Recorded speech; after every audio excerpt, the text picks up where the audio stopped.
ఆత్మానం అరణ్యం కృత్వ, కింద ఉండేటువంటి అరణి ఉంది, అధరారణి కింద ఉండేటువంటిది ఆ దిమ్మలాగా ఉంది కదా, అది నీవు జీవుడు.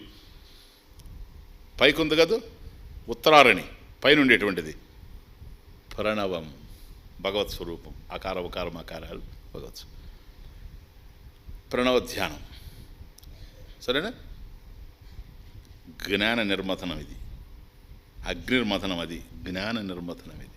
జ్ఞాన నిర్మథనాభ్యాసాత్ పాశం దహతి పండిత. కాబట్టి ఆ పాశాన్ని, భవపాశం ఏదైతే ఉందో ఇంతకుముందు చెప్పాడు చూసారా, భవతాప భీతోహం అని, ఆ పాశం తెగిపోతుంది. పరమేశ్వరుడితో మనం ఐక్యమైపోతాం, పరమేశ్వర స్వరూపంగా మనల్ని మనం తెలుసుకుంటాం. కాబట్టి భవ జలధి మదన మందర పరమం ధరమపనయ త్వమ్మే. పరమం మహా తీవ్రమైనటువంటిది, ఉత్కృష్టమైనటువంటి దీంట్లో మళ్ళీ ఏంటది? ధరం, అది ఆడ సౌండ్. పరమం ధరమపనయ అనుంది, పరమం ధరం అపనయ త్వం మే. చూచారు ఎంతవరకు వచ్చింది? ధరం అంటే భయం, ఇంకేం లేదు. ధరం అంటే భయం. పరమం ధరం, మిక్కిలి భయం. ఏదది? మరణ భయం. అదే అన్నిటికన్నా ఎక్కువగా మనల్ని భయపెట్టేది మరణమే. చిన్న చిన్న భయాలు ఈ ప్రపంచంలో మనకున్నాయి, కానీ మరణానికి మించిన భయం మరొకటి లేదు.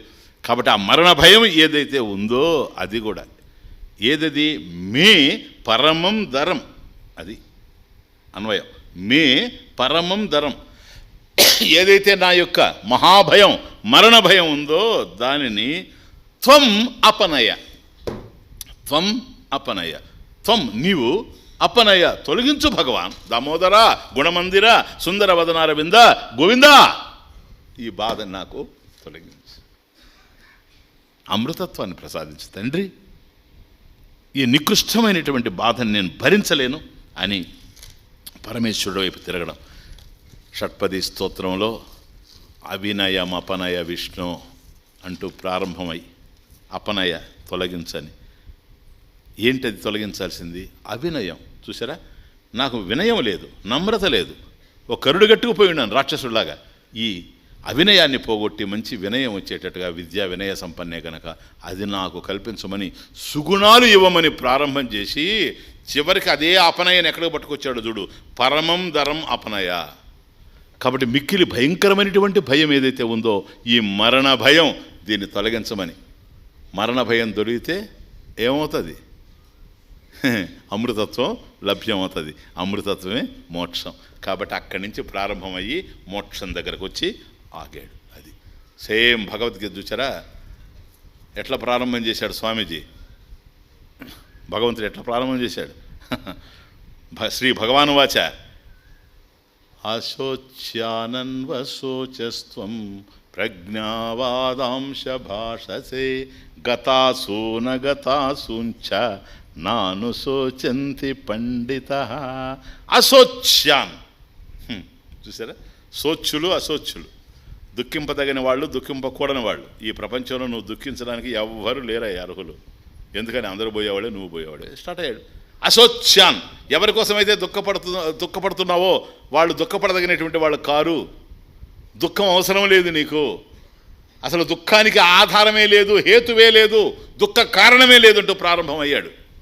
దుఃఖాన్ని తొలగిస్తానని లేదు. That's the beauty of the Bhagavad Gita, specially Chaitanya Bhagavad Gita. నీకు దుఃఖాన్ని తొలగిస్తాననలేదు, అసలు దుఃఖమే లేదన్నాడు. అంతే. నీకు అర్థం కానప్పుడు దుఃఖం, అర్థమైతే దుఃఖమే లేదన్నాడు. అర్థమయ్యేటట్టు చేశాడు. 18 అధ్యాయాలు దాటిన తర్వాత సర్వధర్మాన్ పరిత్యజ్య మామేకం శరణం వ్రజ అహం త్వా సర్వపాపేభ్యో మోక్షయిష్యామి మా శుచ. అశోచ్యాన్, అశోచ్యాన్ అంటూ ప్రారంభమయ్యాడు. మా శుచ. ఎందుకని? దుఃఖానికి కారణమే లేదంటూ స్టార్ట్ అయ్యాడు. అర్థమైపోయింది కదా నీకు. ఇప్పుడు అంటున్నాడు ఇంకేడోబాకు, ఎందుకని ఏడుపుకు ఆస్కారమే లేదు. మా శుచ, అశోచ్యానని ప్రారంభమయ్యాడు. మా శుచ. అట్లాగే షట్పది స్తోత్రంలో అపనయ అంటూ ప్రారంభమయ్యాడు, అపనయ అంటూ ఎండ్ అయిపోయాడు. అక్కడ అవినయం అపనయ, ఇక్కడ పరమం ధరం అపనయ అయిపోయింది, అరిగిపోయింది. కాబట్టి గోవింద శబ్దార్థంలో గోభిహి వేదాంత వాక్య ప్రధానం అది. కాబట్టి దాన్ని పట్టుకొని మనం తరించిపోవాల్సినటువంటి అవసరం ఉంది. నారాయణ, ఇది ఫలశ్రుతి ఓన్లీ 1 minute. నారాయణ కరుణామయ శరణం కరవాణి తావకౌ చరణౌ ఇతి షట్పదీ మదీయే వదన సరోజే సదా వసతు తథాస్తు. అంతే. కనుక ఫలం ఏంటంటే ఇది మనకు ఈ స్తోత్రాన్ని అధ్యయనం చేసిన ఫలం. అధ్యయనమే ఫలం నన్ను అడిగితే. సో నారాయణ చూడండి తమాషా. ఈవెన్ ఫలంలో కూడా ఆచార్యులు కనుక దీంట్లో గమ్యం ఇంతవరకు సాధనంతా చెప్పుకుంటూ వచ్చేశారు. ఎట్లా శరణం ఇప్పుడు చూడండి. నారాయణ ఏంది ఇది? నారాయణ నరస్య అయనం. అయనం మీన్స్ గేహం. గేహం మీన్స్ కొంప, ఇల్లు, సదనం, గృహం, గేహం పో. కనుక నరస్య అయనం, నరస్య గేహం అంటే నరాణాం అయనం. ఇప్పుడు ఇది అయిపోయిన తర్వాత సదస్సు ఎవరెవరు వాళ్ళ వాళ్ళ ఊర్లకి వాళ్ళ వాళ్ళ ఇంటికి వెళ్ళిపోతారు. ఎందుకంటే అది చేరాల్సినటువంటి చోటు గనక. నరాణాం భక్తానాం పో. మీరు ఎవరెవరి ఇళ్ళకి వాళ్ళు పోతారు.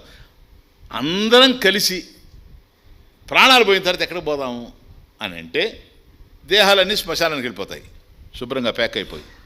కానీ మనం ఎక్కడికి పోవాలి అని అంటే ఏమో చెప్పలేం. తరించామా ఒక చోటకే పోదాం, పోనవసరం లేకుండా ఎక్కడుంటే ఆడే సర్వత్రా. కానీ తరించలేదనుకోండి మళ్ళీ ఇంకొక ఇంట్లోకి పోతాం. అర్థమవుతుంది? ఇప్పుడు ఇంకొక ఇంట్లో పడతాం. తరిస్తే అసలు ఒరిజినల్ హౌస్ ఏది మంది? వైకుంఠం. ఉన్నది రామాపురం, ఆపురం, ఈపురం, వైకుంఠపురం. వైకుంఠపురం మంది, అక్కడికే పోతాం. కాబట్టి నరస్య అయనం, నరాణం అయనం, నారాయణం. ఏంటది? నారాయణం. నరాణం అయనం నారాయణం. నరస్య అయనం నారాయణం. నారాయణం ఇది నారాయణం. అంతే, ఇంకేం లేదు. కాబట్టి ఆ నారాయణం పదం అది నారాయణంగా పిలువబడుతూ ఉంది. ఇది నారాయణ శబ్దార్థం. అష్టాక్షరి మహామంత్రం, చిన్న విషయం కాదు అది. కాబట్టి మనం అందరం కూడాను ఎక్కడికి పోతే యద్గత్వా నా నివర్తంతే తద్ధామ పరమం మమ. ఆ పరంధామం ఏదో అదే వైకుంఠధామం. ఆ వైకుంఠధామం పరమేశ్వరుడు ఉండే చోటు ఎక్కడ లేడని చెప్తాం. అంతటా నిండి నిబిడీకృతమైనటువంటి పరమేశ్వరుని యొక్క స్వరూపం నారాయణ. అక్కడికి చేరిపోవాలి మనమని చూచారు. ఇప్పుడు సాధన అయిపోయింది, గమ్యం కూడా ఫలశ్రుతిలో చెప్తున్నా నారాయణ. ఎందుకని? మాకంతా నువ్వే గనక గమ్యం, నిన్ను చేరిపోవాలి మేము. కరుణామయ, ఇది కేవలం మా కృషితోనే జరగదు తండ్రి, నీ కృప కూడా కావాల్సినటువంటి అవసరం ఉంది. కరుణామయ. తావకౌ చరణౌ కరవాణి. శరణం కరవాణి పో. కాబట్టి నేను ఇప్పుడు ఏం చేస్తున్నాను? దీనికి నీ చరణాలను పట్టుకుంటున్నాను అంతే. నీ చరణ కమలాల్ని నేను పట్టుకుంటున్నా. ఎందుకని? నువ్వు కరుణామయుడివి. నీ పాదపద్మాలను పట్టుకుంటున్నా, నీ చరణ సరోజాన్ని పట్టుకుంటున్నా. షట్పదిలాగా తుమ్మిదలాగా. తుమ్మిది ఎట్లాగైతే కమలం మీద వాలుతుందో అట్లాగే నీ చరణ కమలాన్ని నేను పట్టుకుంటూ ఉన్నా, నిన్ను విడిచిపెట్టనిక భగవాన్. కాబట్టి తావకౌ చరణౌ కరవాణి. ఏమని? శరణం శరణం శరణం. ఇది చాలా ఇంపార్టెంట్. శరణం పరమేశ్వరుణ్ణి శరణజొచ్చి ఉండడం. విష్ణు సహస్రనామంలో శరణం భగవంతుడి పేరు ఉంది. శరణం భగవంతుడి పేరు కూడా. కాబట్టి నిన్ను ఆశ్రయిస్తూ ఉన్నాను. శరణం ఒకటి భగవాన్. అలా కాదు, శరణం నీవే గనక. అదే శరణం అంటే ఆశ్రయస్థానం. శరణం అంటే విష్ణు భగవానుని యొక్క పేరు కూడాను. కాబట్టి శరణం. కాబట్టి నిన్ను నేను ఆశ్రయిస్తూ ఉన్నాను. శరణం ప్లీజ్.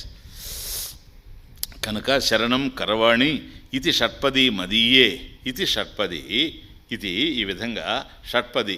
ఈ షట్పది స్తోత్రం ఏదైతే ఉందో ఇక్కడ తమాషదండి. మదీయ వదన సరోజే. శంకర కరెక్టే. మదీయ నా యొక్క వదన సరోజే, నా ముఖ కమలం. తమాషా చూడండి, స్వామీజీ వదిలేశాడు. ఇప్పుడు ఏంది? నా ముఖ కమలం మీద ఈ